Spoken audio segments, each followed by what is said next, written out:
Hi students, हम लोग का चैप्टर चल रहा था भारत में राष्ट्रवाद, जो क्लास 10th की हिस्ट्री थी। तो भारत में राष्ट्रवाद का ऑलरेडी 2 क्लास चल चुका है। आज हम लोग देखेंगे भारत में राष्ट्रवाद का गांधी जी, महात्मा गांधी जो दक्षिण अफ्रीका से आकर के भारत में प्रवेश कर चुके थे। भारत की राजनीति में उन्होंने सक्रिय रूप से भागीदारी उनकी हो गई थी। तो महात्मा गांधी के द्वारा सबसे पहला आंदोलन तो भारत में कौन सा चला गया? चंपारण सत्याग्रह, जो मैंने प्रीवियस क्लास में बता चुका था। अगर क्वेश्चन आपसे पूछा जाए कि महात्मा गांधी द्वारा भारत की भूमि पर पहली बार सत्य और अहिंसा का प्रयोग किस आंदोलन में किया गया, तो वह कौन सा आंदोलन हम लोग कहा जाएगा? चंपारण आंदोलन। तो उनके इस आंदोलन की वजह से अंग्रेज सरकार को झुकना पड़ा और चंपारण के किसानों पर जो उन्होंने 3 कठिया पद्धति लगाया था अंग्रेजों ने, उस 3 कठिया पद्धति को क्या करना पड़ा? समाप्त करना पड़ा।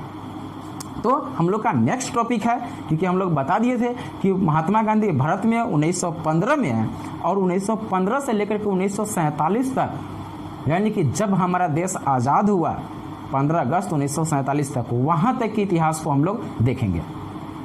तो नेक्स्ट पॉइंट दीजिएगा, अहमदाबाद का मिल मजदूर आंदोलन यह कब हुआ था? तो यह हुआ था 1918 ईस्वी में। हेडिंग दे लीजिए, अहमदाबाद का मिल मजदूर आंदोलन। मिल यानी मिल मालिक और मजदूर मतलब उसमें जो श्रमिक थे, जो काम करते थे, उनके बीच भी भयंकर आंदोलन हुआ। उस आंदोलन के बारे में समझेंगे। तो चलिए स्टार्ट करते हैं। तो स्टार्ट करने से पहले मैं आपको बता दूं कि लॉकडाउन की स्थिति में भी हम लोग का बहुत सारा वीडियो आ रहा है। जो बच्चे 10th का है वह कोशिश करें कि बैठे नहीं, घर पे पढ़ाई करें, क्योंकि यह जरूरी नहीं है कि कोचिंग संस्थान बंद है, स्कूल बंद है तो आपका एग्जाम में क्वेश्चन बिल्कुल लो आएगा। ऐसा कुछ है नहीं। और जो एग्ज़ाम का पैटर्न है वही एग्ज़ाम का पैटर्न रहेगा। तो व्यर्थ हम लोग समय क्यों बर्बाद करें। तो चलिए इस बहाने से हम लोग कुछ पढ़ भी लेते हैं। तो पॉइंट हम लोग का क्या है? अहमदाबाद का मिल मजदूर आंदोलन। देखिए यह हुआ था क्या कि अहमदाबाद में ध्यान से समझिएगा इसको। अहमदाबाद में 1918 ईस्वी में एक प्लेग नामक बीमारी फैला। कौन सा बीमारी? प्लेग नामक बीमारी फैला। इस बीमारी ने अहमदाबाद के पूरे क्षेत्र को अपने गिरफ्त में ले लिया। समझिए कि यह एक तरह से बीमारी नहीं, महामारी टाइप का यह बीमारी हो गया था। इसकी बीमारी की काफ़ी भयानक स्थिति हो गई। दिन प्रतिदिन जो था यह बीमारी जो था वह बढ़ते जा रहा था। तो ऐसी स्थिति में क्या किया? तो ऐसी स्थिति में मिल मालिक जो थे, अहमदाबाद के जो मिल मालिक थे, जिसका नाम था अंबालाल साराभाई। अंबालाल साराभाई, ध्यान दीजिएगा। साराभाई मतलब सभ्य भाई नहीं, उसका टाइटल है। जैसे कि हम लोग के यहाँ बिहार में क्या लगाते हैं? कुम्हार लगाते हैं, लड़की जो होती है कुमारी लगाती है, देवी लगाती है, महिलाएं जो होती है, पुरुष जो होता है अपना जो भी टाइटल है, यादव है, सिंह है, और बहुत तरह के टाइटल्स लगाते हैं। उसी तरह से वहाँ का यह साराभाई जो है वह टाइटल है। तो मिल मालिक कौन थे? अंबालाल साराभाई। उन्होंने तत्काल वहाँ के मजदूरों को, कहाँ के मजदूरों को? तो अहमदाबाद में जो फैक्ट्री में जो काम करते थे, मिल में जो काम करते थे, वहाँ के मजदूरों को उन्होंने क्या किया? एक्स्ट्रा बोनस देना शुरू किया। जैसे कि दीपावली या छठ पूजा के शुभ अवसर पर मजदूरों को बोनस दिया जाता है, उसी तरह से यह प्लेग नामक महामारी में उन्होंने क्या किया? मजदूरों को एक्स्ट्रा बोनस देना शुरू कर दिया। क्यों? क्योंकि मेडिसिन में पूंजी अधिक लगती थी, पैसा अधिक खर्च होता था। तो मजदूरों को थोड़ा सा आसानी के लिए इन्होंने क्या किया कि उनको मजदूरों को एक्स्ट्रा बोनस देना शुरू किया। लेकिन कुछ ही दिन में, बहुत थोड़े ही समय में, यह जो बीमारी जो थी प्लेग, यह बीमारी समाप्त हो गई, बीमारी खत्म हो गई। तब मिल मालिक अंबालाल साराभाई ने क्या किया कि मजदूरों को, वहाँ के श्रमिकों को, देखिए मजदूरों को बोनस देना क्या कर दिया? बंद कर दिया। जबकि मजदूरों का ऐसा मानना था, ध्यान से सुनिएगा, आंसर रटने की जरूरत नहीं पड़ेगी, एक बार में दिमाग में आ जाएगा। तो वहाँ के मजदूरों का कहना क्या था कि अभी अभी बीमारी तुरंत समाप्त हुई है, हमारी उतनी स्थिति अच्छी नहीं है, इसलिए हम लोगों को कुछ दिन बोनस और दिया जाए ताकि हम लोग की जो आर्थिक जो तंगी अभी बनी हुई है, जो धन की समस्या बना हुआ है, पैसे की समस्या बनी हुई है, वह समस्या क्या हो जाए, समाप्त हो जाए। लेकिन अंबालाल साराभाई ने क्या किया, इनकार कर दिया। बोला क्या बीमारी खत्म हो गई, बीमारी समाप्त हो गई, अब आप लोग को बोनस मिलने वाला नहीं है। नतीजा क्या हुआ कि वहाँ के मजदूर जो थे, यूनियन संघ के लीडर थे, वह भी चाहते थे कि यहाँ के मजदूरों को कुछ दिन और क्या मिले, बोनस मिले। मजदूर सब हड़ताल पे चले गए। महात्मा गांधी को बुलाया गया। महात्मा गांधी अंबालाल साराभाई का बहुत अच्छे मित्र थे। महात्मा गांधी ने क्या किया, अंबालाल साराभाई की समस्याओं को भी सुना, मजदूरों की समस्याओं को भी सुना, और महात्मा गांधी ने अपने मित्र का साथ न देकर वहाँ के मजदूरों का साथ दिया। यहाँ तक कि अंबालाल साराभाई की एक बहन थी जिसका नाम था असुनिया बेन। असुनिया बेन कौन थी, अंबालाल साराभाई की बहन थी असुनिया बेन। तो असुनिया बेन ने भी अपने भाई अंबालाल साराभाई का साथ नहीं दिया और वह मजदूरों का साथ दिया। नतीजा क्या हुआ, मिल मालिक को झुकना पड़ा और मजदूरों को फिर से बोनस देना आरंभ कर दिया गया। तो महात्मा गांधी की वजह से सबसे पहली जीत किसकी हुई, चंपारण के किसानों की, और दूसरी जीत किसकी हुई, तो दूसरी जीत जो हुई वह भारतीय मजदूर की जीत हुई। देखते ही देखते महात्मा गांधी किसान और मजदूर के एक पॉपुलर, एक फेमस लीडर बन गया बहुत कम दिन में। और इसी आंदोलन में ध्यान दीजिएगा, क्वेश्चन पूछ दिया जाता है कि महात्मा गांधी ने किस आंदोलन में पहली बार भूख हड़ताल किया था, तो पहली बार महात्मा गांधी ने भूख हड़ताल अहमदाबाद मिल मजदूर आंदोलन में किया था। तो यह पूरी बात समझ में आ गई होगी। चलिए अब हम लोग क्या करते हैं कि इसका नोट्स भी हम लोग बना लेते हैं, क्योंकि भूल जाइएगा तो कभी नोट्स देख लीजिएगा, ऐसे ध्यान से अगर सुन लीजिएगा तो भूलिएगा नहीं। तो चलिए इसका हम लोग नोट्स भी कर लेते हैं। तो चलिए अब इसका नोट्स कर लीजिए। मैं एक बार ऐसे सबसे पहले आप लोग इसका स्क्रीनशॉट ले लीजिए। मैं थोड़ा सा साइड हो जा रहा हूँ ताकि यह आंसर अच्छी तरह से लिखा जाए। फिर मैं बारी बारी से एक एक लाइन को पढ़ देता हूँ, मिला लीजिएगा। देखिए बोल रहा है क्या, 1918 ईस्वी में अहमदाबाद में प्लेग नामक बीमारी फैला। इस बीमारी की भयानक स्थिति को देखते हुए मिल मालिक ने मजदूरों को बोनस देना आरंभ किया, लेकिन कुछ दिन बाद ही बीमारी समाप्त हो गई। तब मिल मालिक ने बोनस देना बंद कर दिया, जबकि मजदूरों का कहना था कि बीमारी के कारण हम लोग आर्थिक तंगी से गुजर रहे हैं, इसलिए कुछ दिन और बोनस दिया जाए। मिल मालिकों के इनकार करने पर मजदूर हड़ताल पर चले गए। महात्मा गांधी ने भी मजदूरों के साथ आमरण अनशन पर बैठ गए, यानी कि भूख हड़ताल पर बैठ गए मजदूरों के साथ, जिससे मिल मालिकों को झुकना पड़ा और मजदूरों की बात मान ली गई, यानी कि मजदूरों की क्या हो गई, जीत हुई।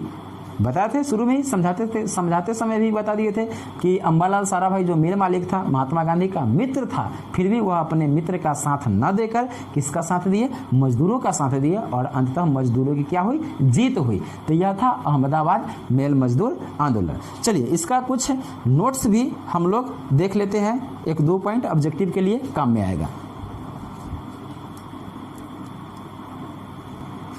चलिए यह 2 पॉइंट नोट्स में लिख लीजिएगा, क्योंकि ऑब्जेक्टिव में कभी कभी पूछ देता है। नोट ए, इसको ध्यान से देख लीजिए।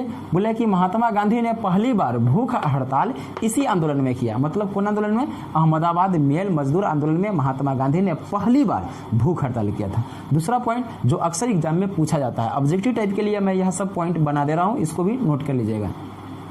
बोल रहा है कि जैसे महात्मा गांधी ने 1916 ईस्वी में साबरमती आश्रम की स्थापना अहमदाबाद में किया। अगर पूछ लिया जाए कि साबरमती आश्रम की स्थापना कब की गई थी तो 1916 ईस्वी में। ध्यान दीजिएगा, साबरमती आश्रम की स्थापना कब की गई? 1916 ईस्वी में। और साबरमती आश्रम की स्थापना किसने किया? महात्मा गांधी ने। और साबरमती आश्रम कहाँ है? तो अहमदाबाद में।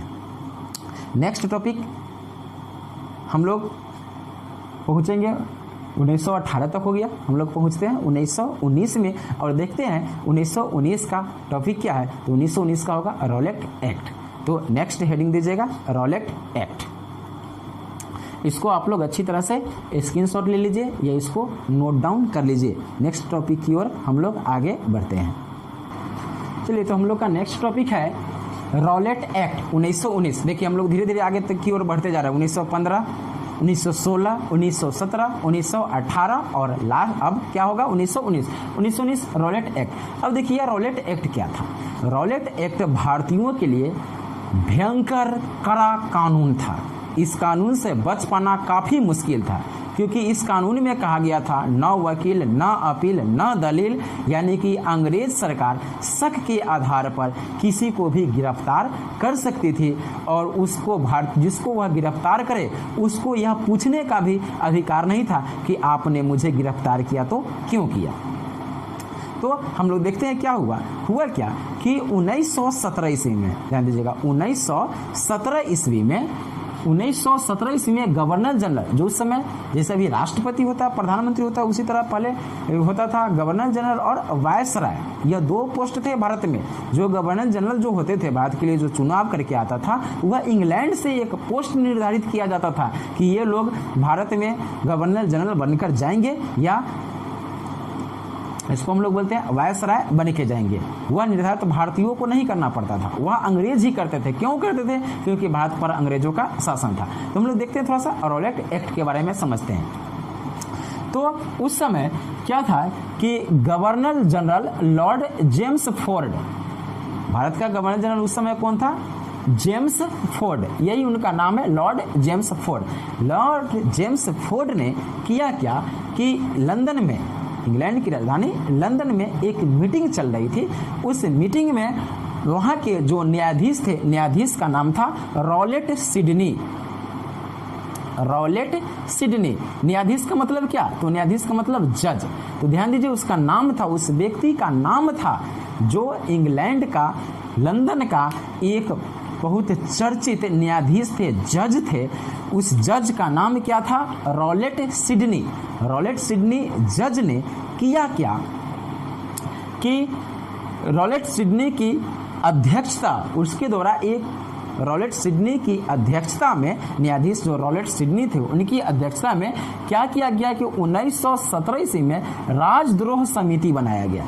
राजद्रोह समिति बनाया गया। ध्यान से सुनिएगा, governor general James Ford, governor general James यानी लॉर्ड जेम्स फोर्ड, जो न्यायाधीश कौन थे? Rowlatt Sydney. न्यायाधीश की अध्यक्षता में क्या किया गया कि एक संगठन बनाया गया। उस संगठन का नाम था राजद्रोह समिति। उस संगठन का नाम क्या था? राजद्रोह समिति। एक संगठन बनाया गया जिस संगठन का नाम था राजद्रोह समिति। और उस समिति की अनुशंसा पर, ध्यान दीजिएगा, कौन सी समिति? राजद्रोह समिति का गठन किसके द्वारा किया गया था? रॉलेट सिडनी के द्वारा। जो न्यायाधीश थे वहां के, उनकी अनुशंसा पर ही जेम्स फोर्ड ने किया था। तो उनकी अध्यक्षता में क्या किया गया? राजद्रोह समिति का गठन किया गया। और राजद्रोह समिति में, राजद्रोह समिति की अनुशंसा पर मार्च, ध्यान दीजिएगा, मार्च 1919 ईस्वी में क्या किया गया? रॉलेट एक्ट बनाया गया। एक्ट का मतलब क्या होता है? कानून।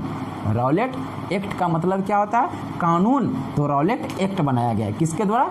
रॉलेट सिडनी के द्वारा रॉलेट एक्ट बनाया गया। यह कानून अंग्रेजों ने इसलिए बनाया था ताकि भारत में जो क्रांतिकारी गतिविधि चल रहे थे उस गतिविधि पर क्या किया जाए? पाबंद लगाया जाए। क्यों ऐसा उन्होंने क्यों सोचा? क्योंकि इसके पहले महात्मा गांधी ने क्या किया था? तो महात्मा गांधी ने किए थे 1917 में चंपारण आंदोलन चलाया, जिसमें अंग्रेजों को क्या करना पड़ा? झुकना पड़ा। तो इस तरह से ऐसे और आंदोलन चले जिसमें भारतीयों के सामने अंग्रेज को क्या करना पड़ा? झुकना पड़ा। अंग्रेज अधिकारी काफ़ी चिंतित हो गए कि इसी तरह से भारतीय आंदोलन करते रहे और हम उनकी बातों को मान करके बार बार उनको छूट देते रहे, तो एक समय ऐसा आएगा कि ये लोग हमारी चंगुल से क्या हो जाएंगे? आज़ाद हो जाएंगे और हम लोग को अपना बोरिया बिस्तर समेट के कहाँ जाना पड़ेगा? तो इंग्लैंड जाना पड़ेगा। तो इस चिंता से, इस विपत्ति को दूर करने के लिए क्रांतिकारियों का दमन करना, उस पर प्रतिबंध लगाना अति आवश्यक था। तो क्रांतिकारियों के दमन के लिए क्या किया गया? रॉलेट एक्ट जारी किया गया। जो रॉलेट एक्ट किस समिति की अनुशंसा पर बनी थी? राजद्रोह समिति की अनुशंसा पर रॉलेट एक्ट बनी थी। तो रॉलेट एक्ट कानून बनाया गया और यह कानून पारित भी कर दिया गया, लागू भी कर दिया गया भारतीयों के ऊपर। इस कानून में कहा गया था न वकील, न अपील, न दलील, यानी कि अंग्रेज अधिकारी शक के आधार पर किसी भी भारतीयों को गिरफ्तार कर सकती थी और जब गिरफ्तार कर लेता था तो हमको उससे पूछने का भी अधिकार नहीं था कि आखिर अंग्रेजों ने भारतीयों के साथ ऐसा क्यों किया। फलतः यह एक काफ़ी कड़ा कानून था, पूरा स्ट्रिक्ट था। सुनने में भी लग रहा है कि कोई आया, हमको पकड़ के ले गया या हमारे साथ मारपीट किया और हम उससे पूछ भी नहीं सकते हैं कि हमको क्यों मारा। तो स्वाभाविक बात है कि यह एक बहुत बड़ा कड़ा कानून था। पूरे भारत वर्ष में इस रॉलेट एक्ट का विरोध किया गया, जगह जगह सभाएं की गई, जुलूस निकाला गया। भयंकर तरह से इस आंदोलन का भारतीयों ने एकजुट होकर जगह जगह भारत के हर कोने से इस आंदोलन का विरोध किया गया और इस कानून को इस आंदोलन का नहीं, इस कानून का विरोध किया गया। और किया गया क्या कि रॉलेट एक्ट कानून को काला कानून की संज्ञा दी गई। कौन सी कानून? काला कानून की संज्ञा दी गई। लोगों ने हाथों पर काली पट्टी बांध करके इस कानून का व्यापक रूप से क्या किया? विरोध किया। तो समझ गए यह रॉलेट एक्ट कैसे बना? तो रॉलेट एक्ट कैसे बना? तो 1917 में इंग्लैंड के न्यायाधीश, जिनका नाम क्या था? रॉलेट सिडनी की अध्यक्षता में, रॉलेट सिडनी की अध्यक्षता में क्या किया गया? राजद्रोह समिति का गठन किया गया और इसी समिति की अनुशंसा पर मार्च 1919 में रॉलेट एक्ट बनाया गया। यह एक कड़ा कानून था क्योंकि इस कानून में कहा गया था कि न वकील, न अपील, न दलील, शक के आधार पर अंग्रेज अधिकारी किसी को भी गिरफ्तार कर सकती थी। इस कानून का पूरे भारतवर्ष में काफ़ी विरोध किया और लोगों ने इस कानून को काला कानून की संज्ञा दिया। तो फ्रेंड्स समझ में आ गया होगा। चलिए इसको अब हम लोग थोड़ा सा क्या करते हैं? नोट्स कर लेते हैं, नोट्स बना लेते हैं, क्योंकि एग्जाम में नोट्स काफ़ी लाभदायक होता है। तो इसको आप लोग अगर लेना चाहें रफली समझने के लिए तो स्क्रीनशॉट भी ले सकते हैं। ऐसे मैं इसको फिर से लिख दे रहा हूँ। चलिए इसको नोट कर लीजिए। मैं यह एक तरह से नोट्स बना दिया हूँ, इसको नोट डाउन कर लीजिए, स्क्रीनशॉट ले लीजिए। मैं साइड हो जा रहा हूँ, फिर मैं इसको बारी बारी से एक लाइन पढ़ के सुना दूंगा ताकि कहीं कोई लिखावट अस्पष्ट न दिखाई दे, तो आप लोग हमारी आवाज़ों को सुन करके नोट कर सकते हैं। तो चलिए मैं इसको पढ़ दे रहा हूँ बारी बारी से। ऐसे तो मैं समझा चुका हूँ लेकिन फिर भी एक बार पढ़ दे रहा हूँ, मिला लीजिएगा। बोला है क्या? भारतीय क्रांतिकारियों की दमन के लिए,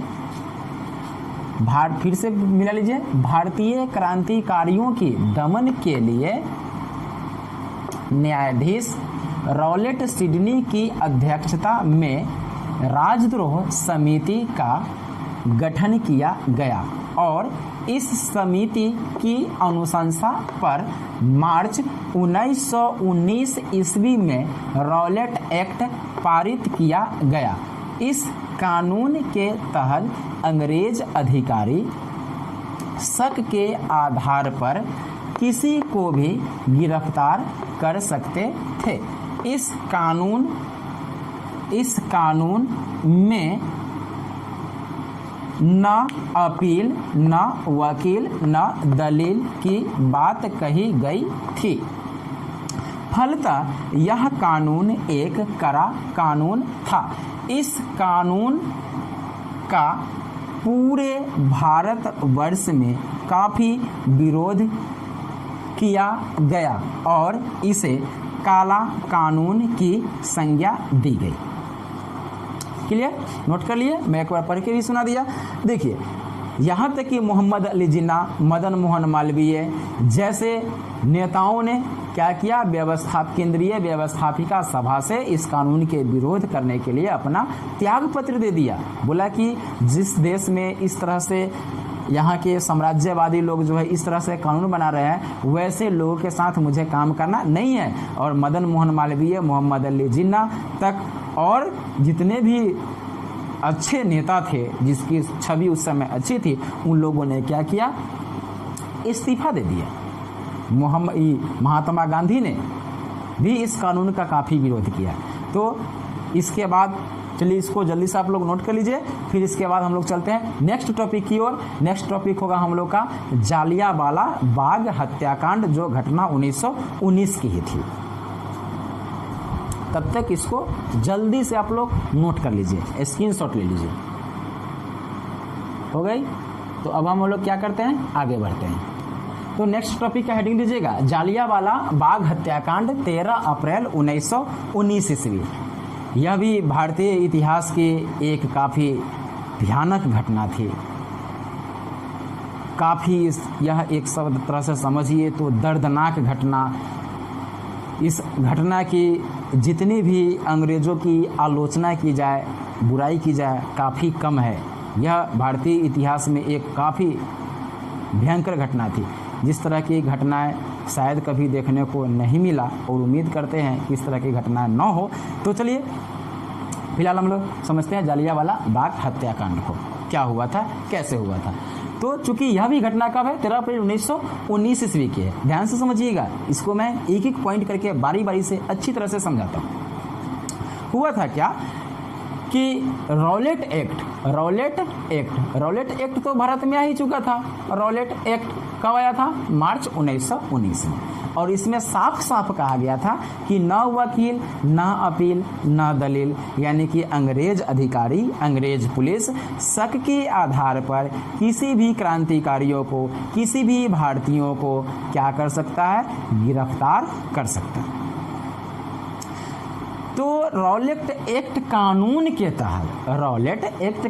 के तहत उस समय तो एक ही मात्र पॉपुलर पार्टी थी, जो कौन थी, कांग्रेस पार्टी, भारतीय राष्ट्रीय कांग्रेस, जिसकी स्थापना 1885 ईस्वी में की गई थी। तो कांग्रेस के दो बड़े नेता जो पंजाब और अमृतसर के काफ़ी दिग्गज नेता थे, उनका नाम था डॉक्टर सत्यपाल और दूसरा का नाम था सफउद्दीन किचलू। ध्यान रखिएगा नाम, सफउद्दीन किचलू, ध्यान दीजिएगा। देखिए, रॉलेट एक्ट कानून के तहत कांग्रेस के दो बड़े नेता जो पंजाब और अमृतसर के काफ़ी चर्चित चेहरा थे, यह भारतीय राष्ट्रीय कांग्रेस के दिग्गज नेता थे, इनकी बातों को लोग मानता था। तो कांग्रेस के दो बड़े नेता डॉक्टर सत्यपाल और सफउद्दीन किचलू की क्या कर ली गई, गिरफ्तारी कर ली गई। किस कानून के तहत, रॉलेट एक्ट कानून के तहत कांग्रेस के दो बड़े नेता डॉक्टर सत्यपाल और सफउद्दीन किचलू की गिरफ्तारी कर ली गई। चूँकि इस कानून में साफ साफ कहा गया था कि न वकील, न अपील, न दलील। वहाँ के लोग और भारतीय लोग काफ़ी सोच में पड़ गए कि यह दोनों नेता पंजाब और अमृतसर जैसे शहर में क्या करते थे, क्रांतिकारी गतिविधि चलाते थे। लोग इनको मान सम्मान देता था, इनकी बातों को मानता था। वहाँ के लोगों में काफ़ी निराशा हुई इनकी गिरफ्तारी पर, क्योंकि हम कोर्ट भी नहीं जा सकते हैं, अपना जो है अपनी केस को अदालत में भी नहीं लड़ सकते, क्योंकि इस कानून में साफ साफ कहा गया था। लोगों के सामने यह एक विकट समस्या आ गई कि आखिर हम इन दोनों नेताओं को छुड़ाए तो अंग्रेजों के चंगुल से छुड़ाए कैसे, क्योंकि हम तो कहीं जा नहीं सकते हैं। विवश हो गए लोग, हाथ पैर रहते हुए भी वह कुछ नहीं कर पा रहे थे, क्योंकि अंग्रेजों का कानून ही ऐसा था। ऐसी स्थिति में आखिर यह दोनों नेताओं को छुड़ाना काफ़ी आवश्यक था, क्योंकि इन्हीं दोनों नेताओं के द्वारा पूरे पंजाब की बागडोर चल रही थी। लाला लाजपत राय भी थे, उनके बारे में बताएंगे हम आगे। तो ऐसी स्थिति हुई, लोगों में संशय की स्थिति बन गई। तब लोगों ने क्या किया कि इनको छुड़ाने के लिए, अंग्रेजों की चंगुल से इनको छुड़ाने के लिए पंजाब के अमृतसर में, क्योंकि फेस टू फेस तो लोगों को जना करके तो सभा का आयोजन कर नहीं सकते थे, क्योंकि अंग्रेज आता और पकड़ करके ले जाता। 2-4 लोग एक जगह इकट्ठा होता तो उसका तो सिस्टम था कि जहां 2-4 लोग इकट्ठा देखा उसको लग जाता था कि यह कोई षड्यंत्र रचा रहा है अंग्रेजों के विरुद्ध, और जब उसको मन करता था उठा करके अंग्रेज उसको क्या करते थे, ले जाते थे। यानी कि भारतीय 2-4 लोग एक जगह इकट्ठे होकर के बात भी नहीं कर सकते थे, इतना खौफ फैला दिया था अंग्रेजों ने भारतीयों के बीच। तब क्या किया कि पंजाब के अमृतसर के जालियांवाला बाग में, पंजाब के अमृतसर के जालियांवाला बाग में सारे लोग इकट्ठे हुए, गुप्त सभा का आयोजन किया गया। कब? 13 अप्रैल 1919 ईस्वी को, बैसाखी का दिन था। वहाँ का फेमस त्यौहार है, जैसे कि हम लोग बिहार का छठ, दुर्गा पूजा, यह सब फेस्टिवल जो है पूरी तरह से फेमस है, उसी तरह से पंजाब का बैसाखी काफ़ी फेमस त्यौहार था, प्रसिद्ध त्यौहार था। उस त्यौहार के दिन, बैसाखी के दिन, सारे लोग जो थे वहाँ लगभग, ऐसे एनसीईआरटी लिखता है लगभग 2000 लोग उस सभा में शामिल हुए, जिसमें बूढ़े भी थे, बच्चे भी थे, वयस्क भी थे, स्त्रियां भी थी, सभी प्रकार के नागरिक उसमें क्या हुए, शामिल हुए। उस बाग से आने जाने का मात्र एक ही रास्ता था। यह एक बगीचा था, जालियांवाला बाग जो था एक तरह से बगीचा था, चारों तरफ से बाउंड्री किया हुआ था, और उस बगीचे में जाने और आने का मात्र एक ही रास्ता था, जो बिल्कुल पतली रास्ता थी। रास्ते को बंद करके सारे लोग उसमें क्या कर रहे थे, सभा चला रहे थे कि आखिर डॉक्टर सत्यपाल और सैफुद्दीन किचली को कैसे छुड़ाया जाए। इसकी सूचना किसी ने अंग्रेज अधिकारी, अंग्रेज पुलिस जनरल डायर को दिया। किसको दिया? जनरल डायर, यानी जनरल ओ डायर। इधर मैं लिखते रहा हूं, नीचे शायद दिक्कत होगा।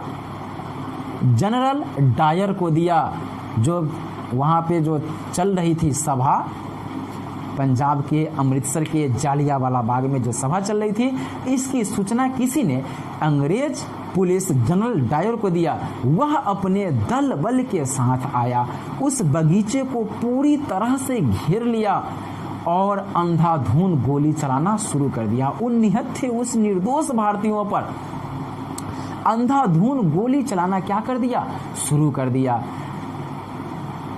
बहुत सारे लोग मारे गए, क्योंकि निकलने का कोई रास्ता था नहीं, बिल्कुल पतली रास्ता थी। एक ही रास्ता जाने का था और एक ही रास्ता निकलने का था। उसी रास्ते से लोग जाते थे, उसी रास्ते से लोग आते थे। भगदड़ की स्थिति मच गई। कई राउंड, लगभग 1600-1700 राउंड गोली चलाया गया। उसमें एक कुएं थे, ऐसा माना जाता है कि उस कुएं में अपनी जान बचाने के लिए लोगों ने कूदा और उसके ऊपर से, एक के ऊपर से दूसरे, दूसरे के ऊपर से तीसरे, तीसरे के ऊपर से चौथे, ऐसे करके पूरा कुआं जो था लाशों की ढेर से भर गया। लगभग 2000 लोग मारे गए। कई विधवा स्त्रियां विधवा हो गई, कई बच्चे मारे गए, बहुत सारे लोग मारे गए। इस घटना को इतिहासकार ने बिल्कुल दुखद घटना बताया है। तो यह घटना 13 अप्रैल 1919 को हुई थी। इस घटना को जालियांवाला बाग हत्याकांड के नाम से जाना जाता है। तो चलिए, समझ में आ गई होगी। इस घटना का काफ़ी विरोध किया गया, माना भी गया कि यह जो था अंग्रेजों का सबसे निर्दयी घटना थी। ऐसा घटना उसको नहीं करना चाहिए था, इस तरह के कारनामे उसको नहीं करने चाहिए थे निहत्थे निर्दोष भारतीयों पर। फिर भी वह जनरल डायर ने ऐसा किया। भारतीयों की इस घटना का पूरा जब विरोध हुआ तो भारतीय नेताओं की मांग हुई कि चलिए इस कानून का जो है, इस जो घटना जो ऐसी घटी है, इस घटना का जांच किया जाए कि आखिर किस वजह से इस तरह की घटना घटी, अंग्रेजों ने ऐसी घटना क्यों घटित किया।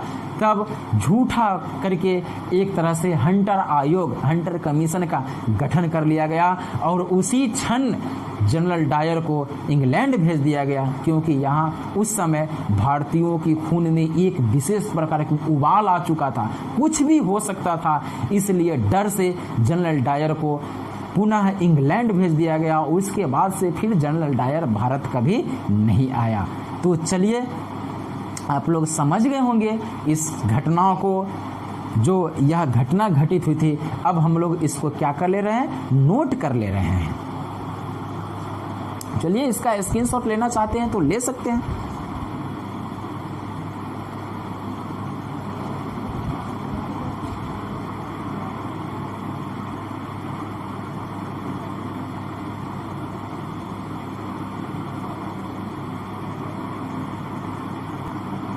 चलिए, इसको नोट कर लीजिए जल्दी से, क्योंकि वीडियो काफ़ी लंबा होते जा रहा है। चलिए, मैं इसको एक बार आप लोग स्क्रीनशॉट ले लीजिए, फिर मैं इसको पढ़ दे रहा हूँ बारी बारी से। देखिएगा, रॉलेट एक्ट कानून के तहत कांग्रेस के दो बड़े नेता डॉक्टर सत्यपाल और सफउद्दीन किचलू को गिरफ्तार कर लिया गया।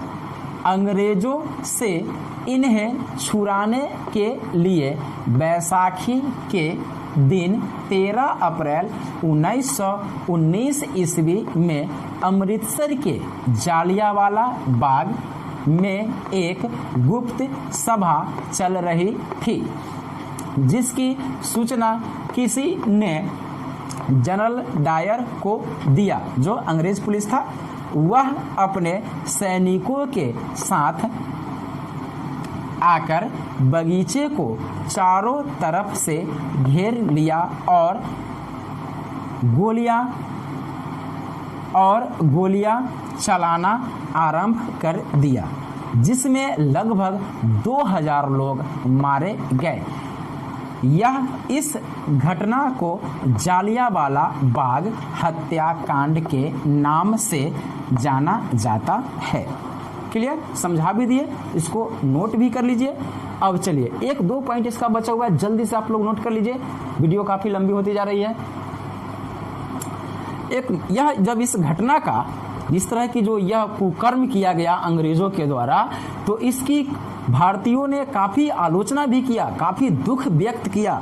महात्मा गांधी भी काफ़ी दुखी हुए और उन्होंने क्या किया, जो एक बार अंग्रेजों के द्वारा ही जो मैंने बताया था कैसर ए हिंद की जो उपाधि दी गई थी महात्मा गांधी को, उन्होंने भी यह उपाधि को क्या किया, लौटा दिया। अंग्रेजों की इस उपाधि को भी महात्मा गांधी ने क्या किया, लौटा दिया। रविंद्रनाथ टैगोर ने नाइट एंगल की उपाधि को भी उन्होंने क्या किया, त्याग दिया, इस्तीफा, अपनी जो उपाधि थी उसको वापस कर दिया। और जालियांवाला बाग हत्याकांड की जांच के लिए मैंने पहले भी बता दिया, हंटर आयोग का गठन किया गया। याद रखिएगा, यह क्वेश्चन खूब पूछा जाता है। जालियांवाला बाग हत्याकांड के लिए की जांच के लिए किस आयोग का गठन किया गया था, तो हंटर आयोग, मैं लिख दे रहा हूँ, हंटर आयोग, जल्दी से इसको नोट कर लीजिए, हंटर आयोग का गठन किया गया। क्लियर, तो यह था हम लोग का जालियांवाला बाग हत्याकांड। हम लोग नेक्स्ट वीडियो में इसकी आगे की बची हुई पार्ट्स को देखेंगे।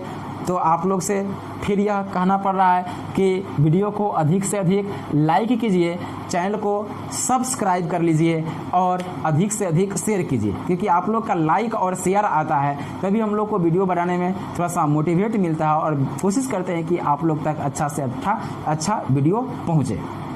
फिर हम लोग मिलते हैं नेक्स्ट वीडियो में, तब तक के लिए आप सभी व्यूअर्स का धन्यवाद।